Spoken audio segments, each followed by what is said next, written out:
Well, morning, everybody. Dennis here. Steve here. Very excited that springtime, starting another agriculture season. Excited about all the options and everything we have going on. Today, we want to kind of get started and do a little refresher. Yeah, end of March, so it's time to get serious about what these plants are going to do for us this year. Yeah, so we're going to talk today a little bit about, again, testing, soil health, the rhizophagy cycle, nutrition is key, communication, insects and disease. And we're going to talk about these in a little bit different way than normally that we've talked about in the past. Tie a little bit together as we go through this. And reminders from the past. Well, it's this time of year, it is to get started, because it's pretty amazing what plants can do if we give them the opportunity, Steve. Oh, absolutely. So looking at this picture, I kind of wanted to throw this one up as a good place to start, because here's our standard trichomes. You know what these are? These weird little structures there. This is a salt bush plant, and those are salt glands. Those are specifically designed to help the plant remove sodium, remove salt from its tissue and give it a place to actively, purposely dump it out. Just absolutely incredible what these systems can do. And there's just so much nuance and so much connectivity and connectedness. And I know I've thrown this slide up a lot. Bruce here on the left, pretty exciting.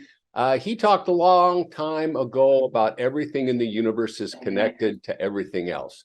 You cannot isolate one mineral, soil, microbe, plant, animal, or human component and treat that component as the others don't exist. And that's a little bit what we want to talk about here today. So often we're talking about cover crops, or we're talking about biology, or we're talking about nutrition. Quantum entanglement. Exactly. We want the quantum entanglement, easy for you to say. Sure. As we go through this process, but tie all of these things together in what makes sense as a grower as we go through these processes and build our program for the year. Well, it's so easy to get stuck when we start thinking about, okay, we're talking about tillage, or we're talking about management, or we're talking about fertilizer, fertility. All of these things we try to think about separately, but they all interplay and interreact with each other. But what it really comes down to, I love this quote by Paul Harvey. Paul Harvey, man, despite his artistic pretensions, his sophistication, and his many accomplishments, owes his existence to a 6-inch layer of topsoil and the fact that it rains. Yeah. I mean, that's pretty amazing when you think about it in agriculture. Bruce used to talk about the idea, if we take care of the soil, the plant will take care of itself. And that really, that's what this comes down to. We talk about more water holding capability and all those types of things, but it comes down to that 6-inch layer of topsoil. Oh, absolutely. And this is a grower that we've been working with, and that's what he's been trying to work towards. A lot of these no-till farmers, regenerative farmers, they're trying to push the boundaries and try to improve that layer of, because that's the skin of the earth. That's the life zone of the earth. And we can see a lot that goes on there. And as we make these changes, we start to see some pretty interesting things happen. In this case, we were seeing some yield response, as well as seeing some of the other species that would naturally show up in the field would start to change. So even though this is an area that was pretty bad for it was cheatgrass, wasn't it? Yeah, cheatgrass was just almost disappeared based off of the environmental expression that this field had prior to this biological changes or this regenerative practices that were implemented in this growing process. And this had been no-till for a very long period of time.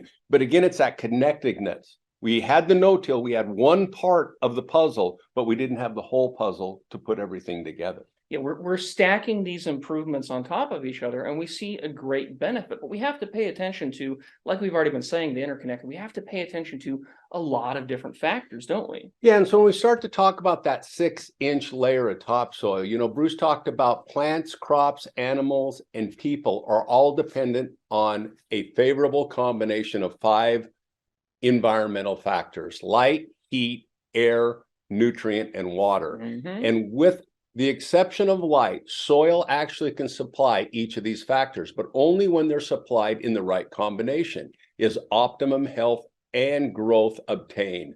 If one of the factors is less than optimal,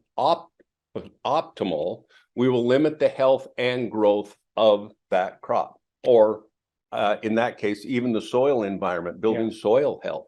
And it kind of goes back to the law minimum. We so often talk about a nutrient deficiency, but it's not only the nutrition that we have to look at. We have to look at all of these other things and how they're tied together. And when you think about that, pretty amazing, because a lot of times it's weird. We talk about microbes, kind of unusual I that know. we bring that That's up. the first. But when we start to talk about, if you think about it, I asked Steve the other day to kind of do a little calculation for me. So Thanks. That was a fun one. He did some math. But if you think microbes are 70% water, estimated 10 to the 10th power per gram of soil, that means that there is 732 gallons of water, H2O, in the microbes per acre when we build that in that 6-inch layer of topsoil. I mean, that's pretty amazing when you start to think about it. Well, and I mean, these are little tiny guys. It was 0.55 to 0.66 micro cubic meters per microbe. That's a whole lot of zeros, 0.00000.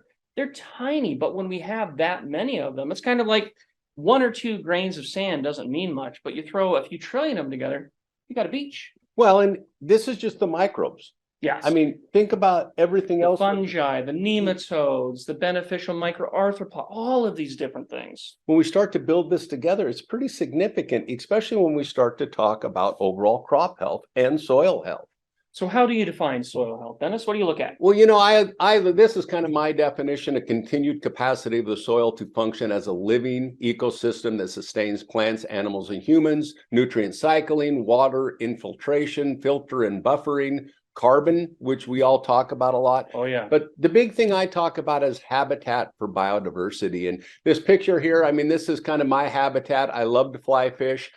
This was about I think it was about 28 degrees this day in Colorado. Hence the cute hat. Yeah, well, that's my little bear hat. It kept my head warm. I don't have much hair, as we remember. You know, I got my gloves on, but I love to fly fish, and I do it all year round, even when people laugh at me, you know, out there in the people laugh at you for more than just the fly fish. Well, good point. Okay. Anyway, but the reason I bring this up is this was a section of water in Pueblo, Colorado. It was basically, there were no fish in this section of river because of industry, because of contamination, because of it lacked the ability to sustain life. People messed it up. People make messes. So if we were going out there and you applied a bunch of fish would live for a little while, but they don't have an environment to grow, so they would die. They made some changes within that soil environment. They removed the contaminants. We got the oxygen level up. We got the temperature back right within this water column. We put in some structure, holding capability. We built the habitat for the biodiversity. So then when you added these fish back into that soil environment, they were able to grow and survive. There's an ecosystem. You know, and that's the same as holds true of our soil environment. We can apply microbes, but if we don't do anything else of everything that is connected, and we don't build the habitat in order to support those in the food, then we're not going to sustain that population within the environment. Big old emphasis on carbon here. And listening to David Canal, some of the apical presentations he's been doing, check some of those out. They're really good information, and he is hammering the importance of carbon, just like we have been, and lots of others have been for a long time, because we have to have soluble organic carbon to support these organisms, luxury levels. Yeah, but the amazing part about this is now gold medal water. You can go down there and catch fish that have been in there for years, and they're just beautiful, healthy. It's just a sustaining population. Yeah, it's an unbelievable fishery. It's a lot of fun. But with that being said, so as a grower, we have to define soil health in each of our own situations, because working with golf courses, golf course greens are 80 to 90% clean sand. That is pure washed clean sand. Organic matter 0.5. On a good day. On a good day. So how they maintain a microbial community within that soil environment is much different than a grower that has 5.5% organic matter within that soil environment.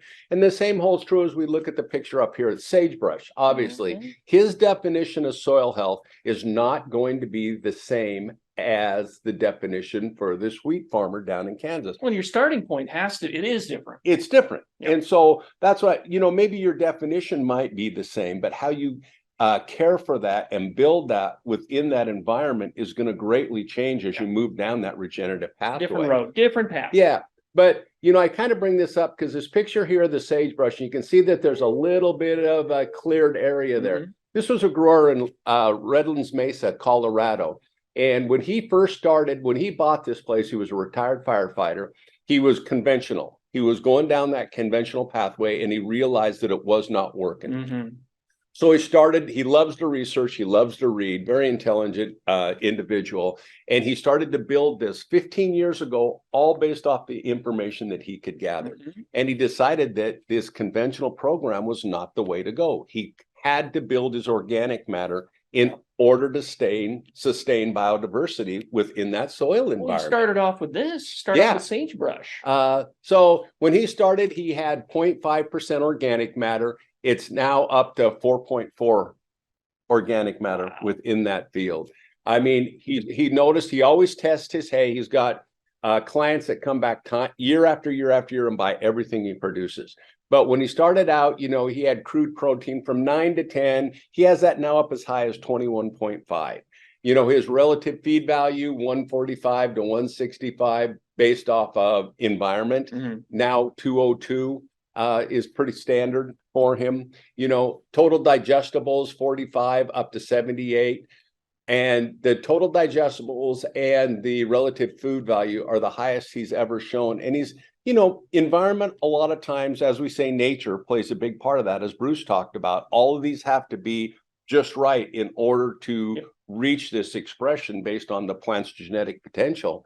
But he's seeing it more consistently now because he has changed that environment. He's changed that habitat, that biodiversity in order to make this happen. So really, this was 15 years to go from conventional to where you can kind of see the little blue boxes over here, low on the graph, to where he got basically with the light blue with the biology as just changing. At first he had fish, humates, and traces, and he made a significant change. Added one more component, biology, to this whole diversity, and made a huge jump. And now he's able to maintain that throughout his growing season. It's very exciting. And, he's doing this where he cuts his hay and you remove that. You're removing all of that out of the field environment. So it's all happening through the exudates, that microbial community, and not burning up that stable carbon within that soil environment. So, it's funny, as you see this graph, it's almost a stair step. And that's kind of what Dr. Hatfield talks about. Yeah, and it's pretty incredible. What I wanted to point out here real quick is, even though we're adding a lot of these these carbon-based fertilizer components, without that biology, we see a great yield, we see a great improvement in all of these factors. However, when we start to incorporate some of these other ideas, like Dr. Hatfield's, but the microbial carbon pump, we see the glomalin, we see a lot of these living microbial bodies, the aggregates they form. These microbes are absolutely critical. They are the foundation of this, aren't they? Yeah. And so, as we said, the stair step climb, we need that foundation. We need to start to build the habitat, as I talked about with the fish. Once we start building that habitat and we can support more biodiversity within that soil environment, we talk a little bit about biology, and we've done some research now at a Montana State where we see the biology increase with just biology and food, but we also start to see the fungal populations increase now. Without adding fungal, we see them come in because we've created an environment that will support them. Yes. And so then we start to see that organic matter turnover, that improved nutrient cycling, the water holding capability, improved structure. And it's a stair step climb, and we can't skip a rung on the stairs as we try and make that climb. And sometimes as growers, we get ourselves in a little bit of trouble based on agricultural practices on our choices. Yeah, people are good at making messes. Well, as you can see here, the reason this picture is here, these guys are having a bad day, no question about it. Yeah. But you think of that 6-inch layer of topsoil right there. We see that good, beautiful earth right there. And you can see, based on what we've done, we've taken it down to clay. I mean, it is not pretty down there. So based on a choice, and obviously this wasn't their choice of what they wanted to do, but based on choices that we make, we now have changed that environment for habitat, for basically that biological community, that soil structure. All of those things we're trying to build has changed in this part of the field. And sometimes we do that on a very large scale based on things that we're not thinking about. Well, and this kind of reminds me, think about California right now. I'm pointing this out because, these guys made a mess with their with their implements and their equipment out in the field. But when you have a situation where you have too much moisture in your waterlog, that changes your gas exchange. So we have to come back in, and we've worked with growers that have gone through some of these cycles, and we can bring this back in. We got to get some of the moisture back out. We've got to get some of the carbon back in there. And when we re-inoculate with some of these beneficials to help get that living system back up and running, because it's a mess, whether you do it or sometimes Mother Nature does it. But no matter what, you still have to kind of solve that problem. You have to get unstuck. Yeah, and we have to get those aerobic populations Yes. going back into that soil environment. And saturated soils, underwater like California, like you say, a lot of that has shifted. We've shifted. Oh, and yeah. we can talk about the toxins, all of the things that have been moved into those fields based off of all that. I mean, when we start to really have that conversation, there's a lot that's going to have to be overcome. What a ray of sunshine. I know, and I'm great. So how do we get unstuck? You know, we talk sometimes about getting unstuck. Everything we do in agriculture has a positive or negative effect. Negative, right? Here's a negative.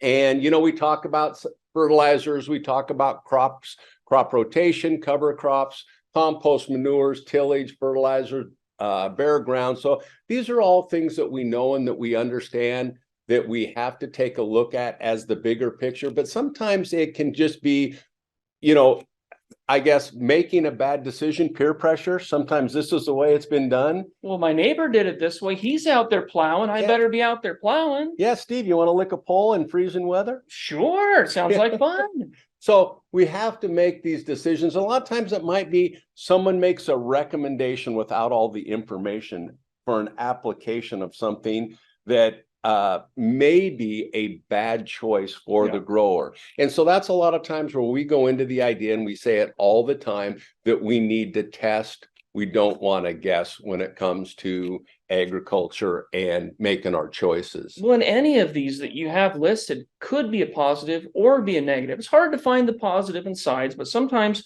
when you're out there and you're struggling in an environment and you need to get a job done, you have to, but you have to come back in and erase some of that negative. And you've talked a lot about, when we start looking at some of the information, some of the analysis on some of our compost, on some of our manures, we can have both good inputs and we can have bad inputs. So we really, you're right, we have to test. We have to know what we're putting out. Otherwise, we're just guessing. Yeah, and it comes down, you know, so often we talk the top, obviously, the soil analysis, plant sap analysis, leaf analysis.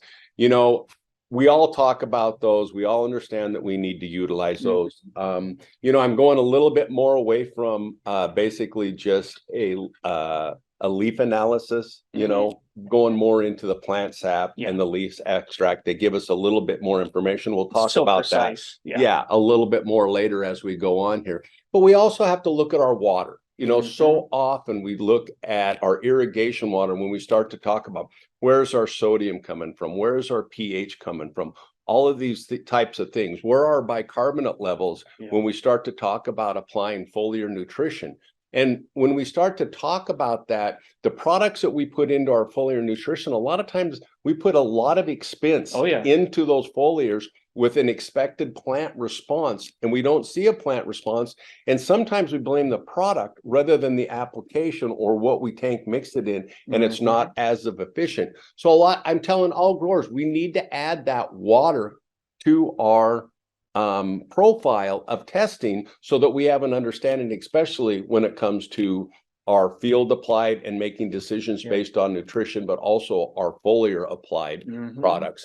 And, you know, we talk about compost. Compost is a wonderful thing. I love compost.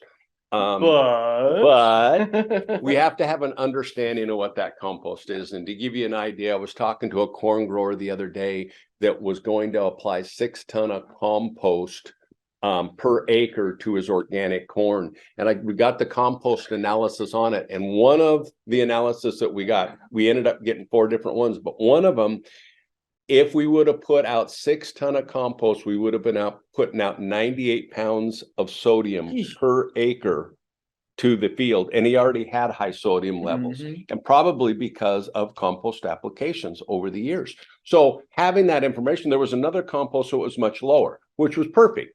We had the information to make a good decision based off of that. And that's really what we need to kind of take a look at when we're applying these things. And not only how much we're applying is maybe that we say, okay, we're not going to apply 6 ton. We're only going to apply 2 ton. And we're going to get our other nitrogen from somewhere else. Yeah. You know, so those are some of the decisions that have to be made. Well, and I listened to a presentation by David Knaus Apical yesterday, and he said something that I found, pretty interesting. It's kind of a duh moment, but he said around their office, they'd like to say where sodium was, chloride remains. So as your sodium, you're applying it with this compost, you're putting out lots of it. You flush it out after a little while, and you still have that other material that's remaining. So we have to keep in mind we have to test, we can't guess, and we also have to think about all these other little threads that are connected, and we have to think about what we're applying and also when we're applying it. Yeah, so when we start to do these analysis, and I talk about on the plant sap analysis or the leaf extract analysis, I like to see at least 3 or 4 a year.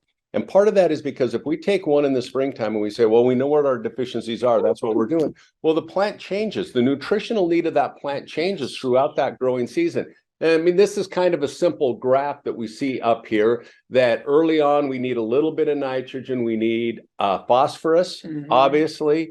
We need calcium. Calcium's not even on this list. No. But those are what we need early based off of plant nutrition of when I think of some of the major elements, N, P, K, calcium. I almost feel guilty putting this up I know it ignores so everything many other else. things. Yeah. But if we're putting our potassium out early, and then we start to talk about how is that working based off of nutrient availability or antagonisms based to the other nutrients that we're trying to put into that plant. So really what we want to talk about just a little bit here is timing is critical. We have to understand that. We have to understand the mobility, partially immobile, when we start to make those decisions of our pre-plant nutrition that we're doing with our crops. Because I see a lot of it, because really what it comes down to is, nutrient availability.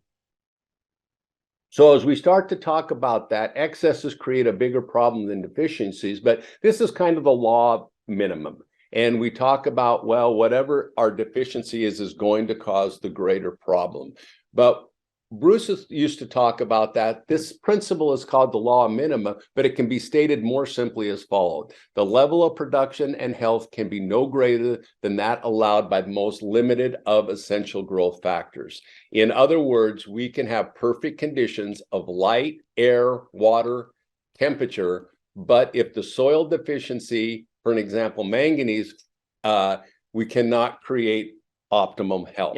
Yep. And when we have this, I guess the law minimum, the staves on the bucket, as you can see here now on the left, we've added temperature, we've added light, we've added water, we've brought in that soil component of overall soil health, oxygen level, in addition to all of the elements, the trace mineral, the molybdenum, the cobalt, the nickel. I mean, we've made this a much larger barrel because all of these things affect nutrition availability and overall soil health and plant health.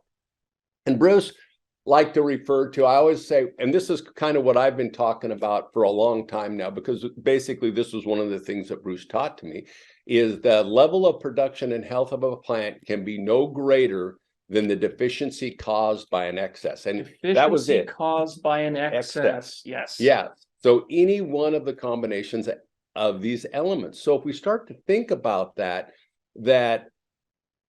what we apply can be creating our deficiencies, even though there's a sufficient level in the soil of an element. If we are applying too much of something else because we don't need it, we've just created a deficiency. And that's what we want to stay away from.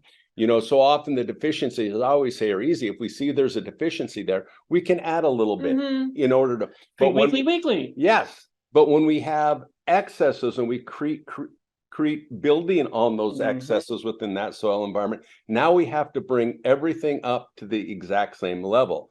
I've seen fantastic crops grow, and Bruce used to say this, as long as everything is in balance. And that's really what it comes down to. We can be low on everything, but if it's in balance, we have much better utilization of that nutrition. We've got to get rid of those toxicities. I like to think about this. So we're used to seeing Liebig's law minimums with that barrel, with the staves. I like to think about putting a kickstand on that barrel. Those are your excesses.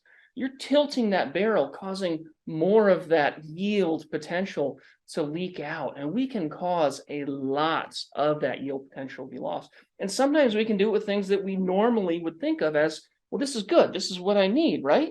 Yeah, and I mean, kind of, Bruce used to call it yo-yoing the nutrition. And it was actually funny because as we talk about, too much of a good thing is where we get ourselves in trouble. And nitrogen, we're going to kind of pick on here, but there's a lot of information out there. Bruce talked about it, Don Huber, Dr. White, David Knaus, Dr. Dykstra, John Kemp. Everybody now is talking about not only excessive nitrogen, but also the form of nitrogen, Yes. which is very critical when we start to talk about that. Yes, and plants need nitrogen in order to grow. There is no question about it. But we go back to the idea of the timing, when it's applied, form of nitrogen that we're applying, also based off of where that plant is in timing, the form of nitrogen can make a difference. But we also have to think about is if we get excessive nitrate nitrogen out there, as Dr. White shows, we've shut down the rhizophagy cycle. Yes. And that is how nature works when it comes to nutrition and feeding that plant.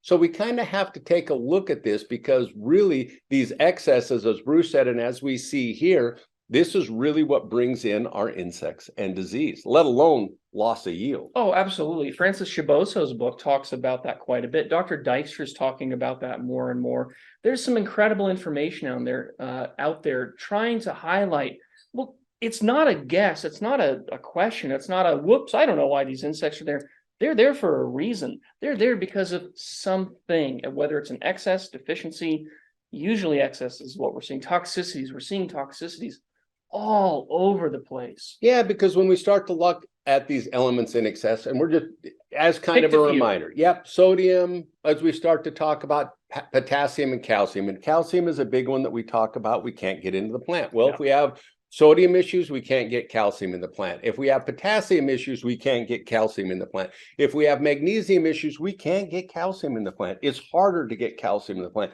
And these are a lot of the ones we see on a regular basis that are excessive. And, you know, just a little reminder here too, understand what's in your product because we're seeing a lot of piggybacking of things we didn't realize were there that we're bringing in. When we, you know, prime example, what are we piggybacking in when we bring in compost? I mean, sodium chloride, aluminum. Potassium chloride. And sometimes we don't think about it, but there's some other materials that we have that we think are beneficial. Some of the clays that people are using as a foliar spray can be very high in aluminum, which not so good. We got to be careful. So if we have these excesses, the easiest way I look at trying to mitigate their damage is the understanding of foliar nutrition. And again, it goes back to test, don't guess.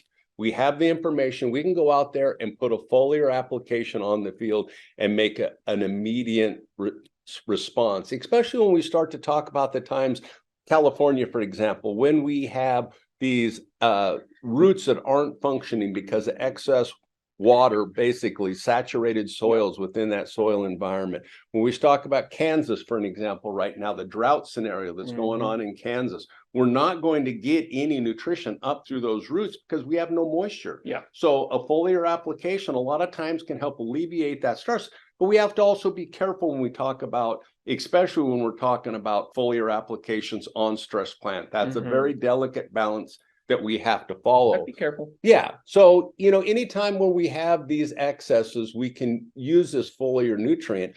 And when we do this foliar nutrition, not only do we see a response in the plant, but we see a response on those exudates, which are going into that soil environment, don't we, Steve? Yeah, and I mean, call it kind of a trickle down, but the idea is as we're applying the appropriate input, and the appropriate input is dictated by testing.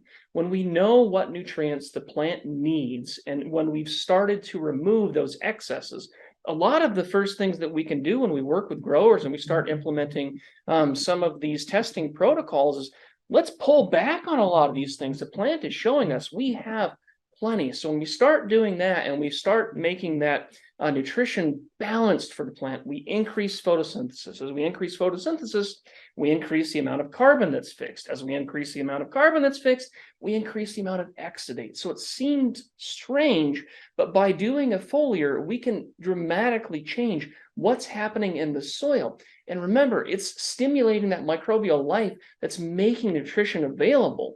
Bruce talked about that decades ago, and now we're getting a deeper understanding of why. Yeah, and it goes into the rhizophagy cycle. I hope everybody has heard about this. If you haven't, look into Dr. White's research. There's a lot of great information out there, because Bruce talked about soil microorganisms are the key link between mineral resources and plant nutrition or plant growth.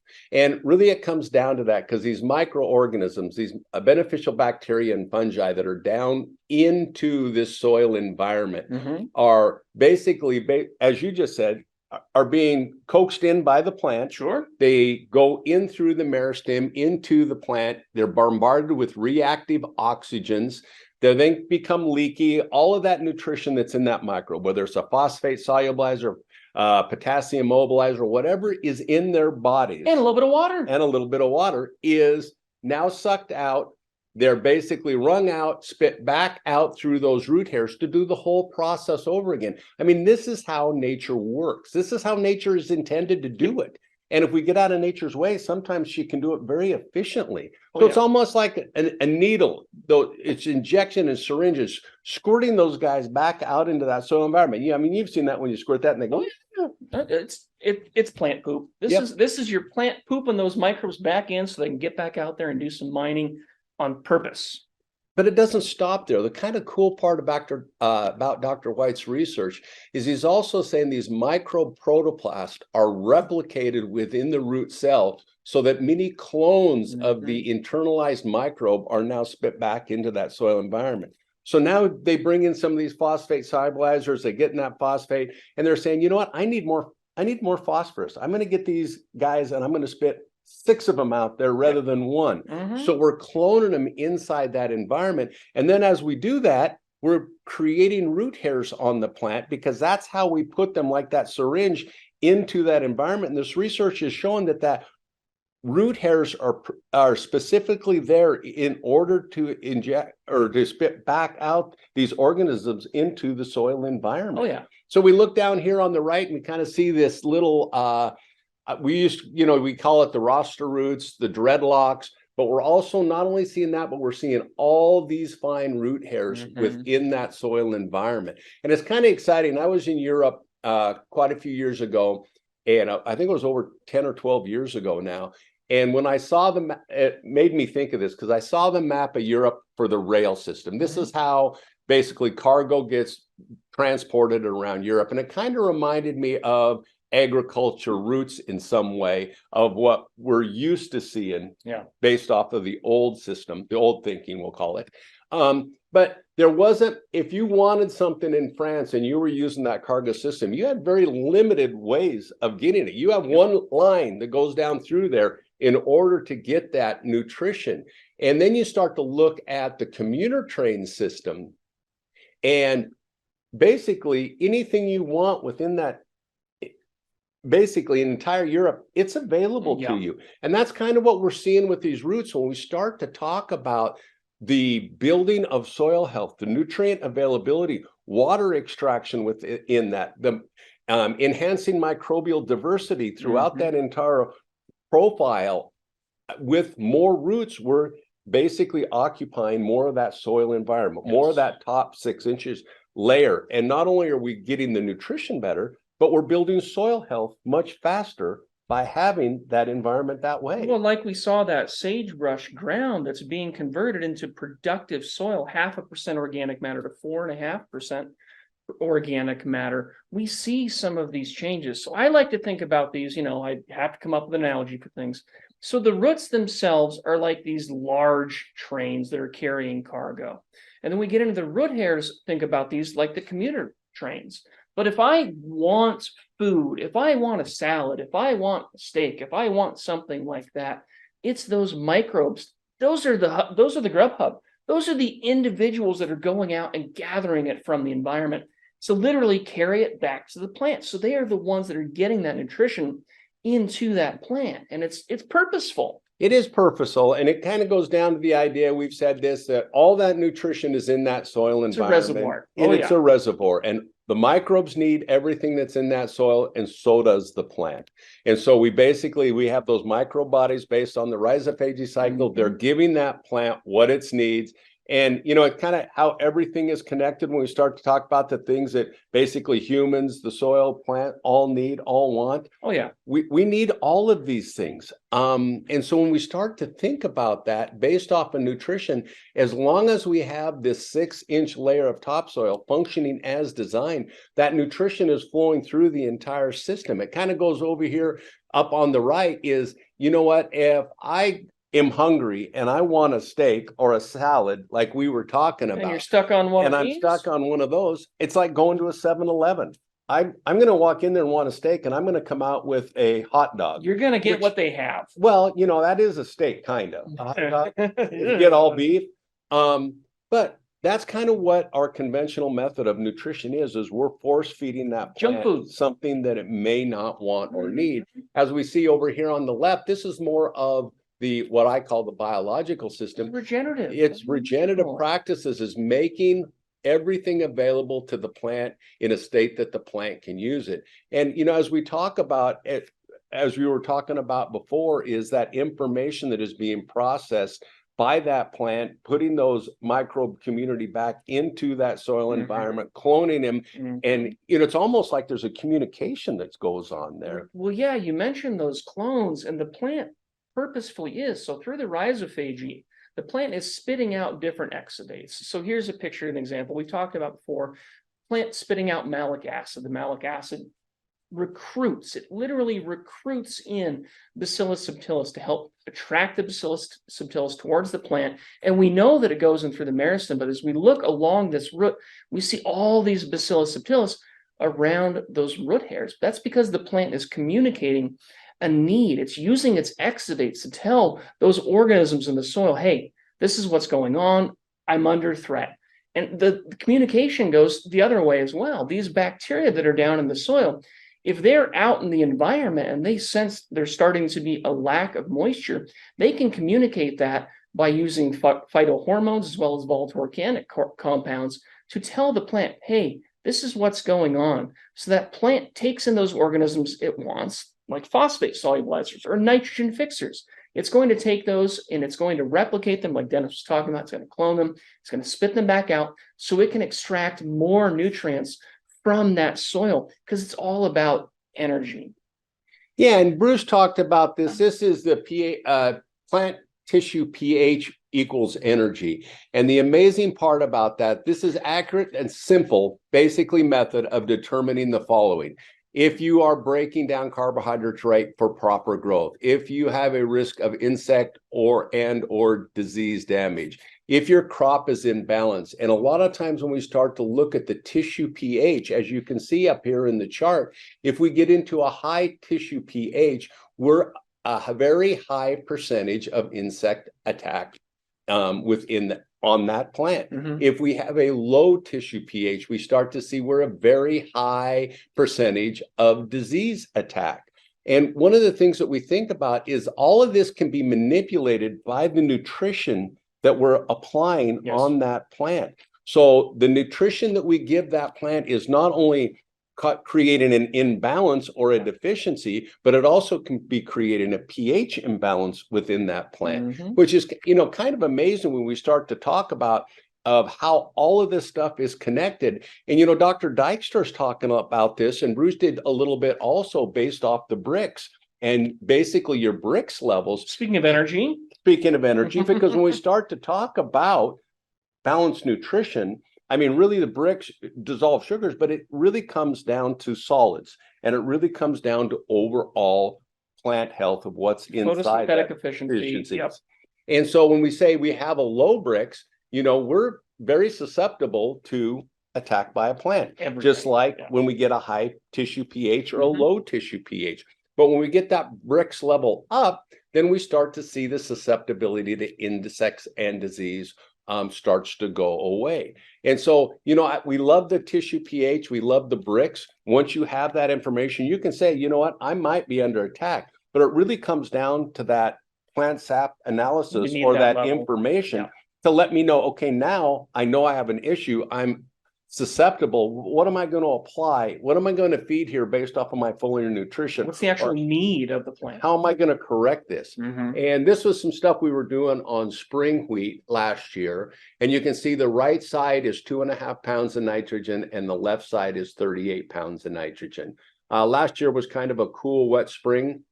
So as the crop grew, it had a little bit of a deficiency in nitrogen early, but then once the season picked up and the temperatures got there, it balanced itself out. But on June 23rd, when we pulled this plant sap analysis, the interesting part about this was the biological side with 2.5 pounds of nitrogen had a higher phosphorus level, higher nitrogen level, higher potassium, manganese, calcium, iron, zinc, copper, sulfur, silicon, iodine, boron, molybdenum.